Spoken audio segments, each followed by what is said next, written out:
இதே விஷயத்த ஒரு பெரியவன்ட்ட நீ இந்த விஷயத்த நீ பண்ணியிருந்தேன்னா, இந்த சமூகத்தில் யாருனாலையும் அவ்வளோ பெரிய அவதூறான வார்த்தைகளை வச்சு யாரும் சொல்லியிருக்க மாட்டாங்க. ஏன்னா அவன் அந்த மாதிரி இருக்கிறது அவனுடைய தப்பு. வாழ்க்கையில் சரியான இடத்துல சரியான நிலைமையில் அவன் உழைக்காதனால அவன் வாழ்க்கையில் அப்படி இருக்கிறான். அதனால் இந்த நிகழ்வு அவனுக்கு ஏற்பட்டால் அது ஒரு பெரிய விஷயமாக யாருனாலையும் பார்க்கப்படாது. ஆனால் ஒரு குழந்தைகிட்ட போயிட்டு நம்ம இந்த மாதிரிலாம் நடந்துகிட்டு இருந்தோம்னு வச்சுக்கோங்களேன், அது மனித குலத்திற்கு செய்யக்கூடிய துரோகம் அப்படி தான் சொல்லலாம். அந்த இடத்துல நீ இருந்தால் தான் அந்த வேதனையுடைய வழிகள் உனக்கு புரியும். இன்றைக்கி வாழ்க்கையில் நீ எவ்வளோ பெரிய இடத்துக்கு போயிருந்தாலும் இந்த நீ செய்யக்கூடிய அந்த அறங்களும் அறநற்ற அந்த செயல்களும் தான் உன்னுடைய வாழ்க்கையை தீர்மானிக்குது. இன்றைக்கி நீ கோடியாக பணம் வச்சுருக்கலாம், ஆனால் நீ எவ்வளோ பேருக்கு எவ்வளோ நன்மைகளை செய்திருக்க அதை பொறுத்து தான் உன்னுடைய வாழ்க்கையை நீடிக்கும். இடையிலே செத்து போயிடுறாங்க சில பேர், தெரியுமில்ல? அது எதனால் காரணம்?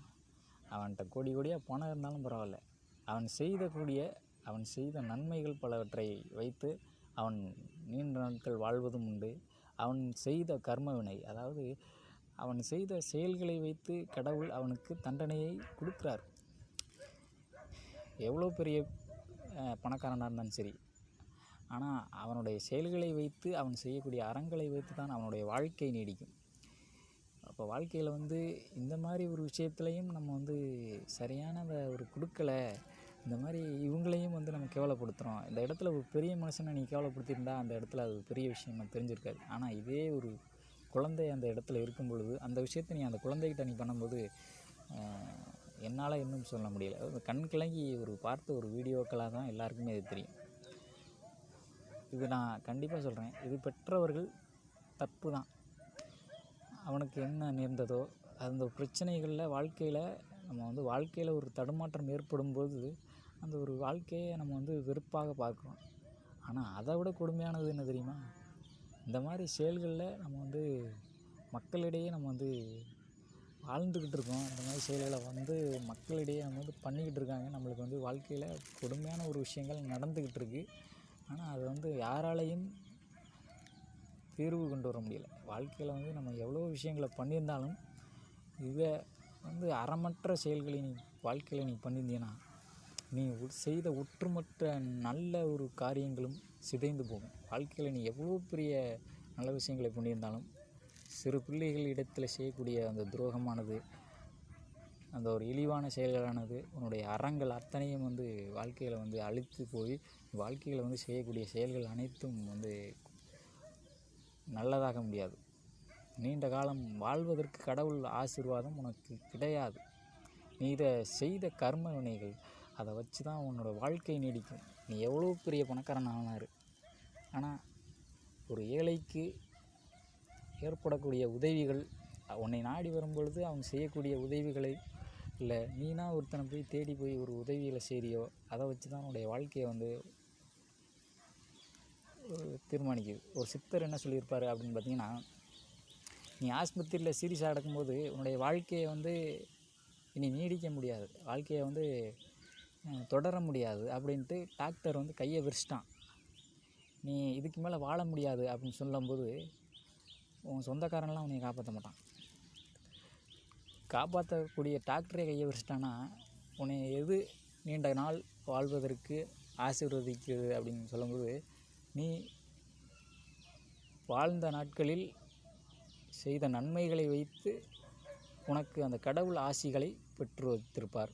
அப்போ அந்த ஆசிகளை எவ்வளவு நீ வாழ்க்கையில் செஞ்சுருக்கியோ அதை வச்சு உன்னுடைய வாழ்க்கையானது நீடிக்கிறது.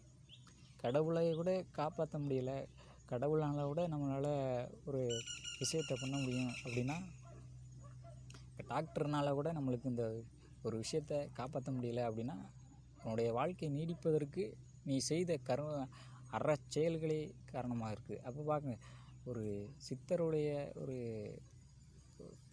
வாழ்க்கை சொல்லக்கூடிய ஒரு விஷயம் என்னென்னா, அது அவர் வாழ்க்கையில் சொல்லியிருப்பார். சித்தர் கடவுளை காப்பாற்ற முடியலனாலும் டாக்டரே உன்னால் அந்த விஷயத்தை காப்பாற்ற முடியாது, நீ வாழ முடியாது அப்படின்னு சொல்லியிருந்தால் கூட உன்னுடைய வாழ்க்கையில்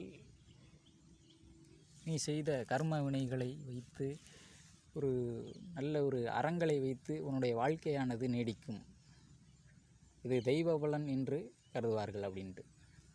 கடவுளே காப்பாற்ற முடியலை அப்படின்லாம் வந்துட்டு சொல்ல முடியாது. செய்த வினைகளை வைத்தே உனக்கு மரணமானது நிச்சயிக்கப்படுகிறது அப்படின்றது தான். அப்போ இந்த மாதிரி செயல்கள்லாம் செஞ்சால் கண்டிப்பாக வாழ்க்கையில் நம்ம ரொம்ப நாள் வாழ முடியாததற்கு காரணமே நம்ம வாழ்க்கையில் செய்யக்கூடிய உதவிகளும் அடுத்தவர்களுக்கு செய்யக்கூடிய நல்ல விஷயங்களும் தான் நீண்ட நாள் வாழ்வதற்கான அறிகுறி. கடவுள் இல்லை அப்படின்லாம் நான் சொல்ல மாட்டேன். அவரவர்களுக்கு செய்யக்கூடிய வினைகளை வைத்தே அவர்களுக்கு வாழ்க்கையானது தீர்மானிக்கப்படுது. அப்போது இது நீ பெரிய மனுஷன்கிட்ட பண்ணியிருந்தா இது ஒரு பெரிய விஷயமாக பார்க்கப்படாது. ஒரு 40-50 வயசு ஆளுகள்கிட்ட பண்ணியிருந்தா இது ஒரு பெரிய விஷயமாக பார்க்கப்படாது. ஆனால் ஒரு பச்சிளம் குழந்தை இளம் வயதில் ஏற்பட்ட வறுமைக்காக கையேந்தி வரும் பொழுது இந்த விஷயத்தை நீ பண்ணியனா இது கடவுளால் கூட பொறுக்க முடியாது.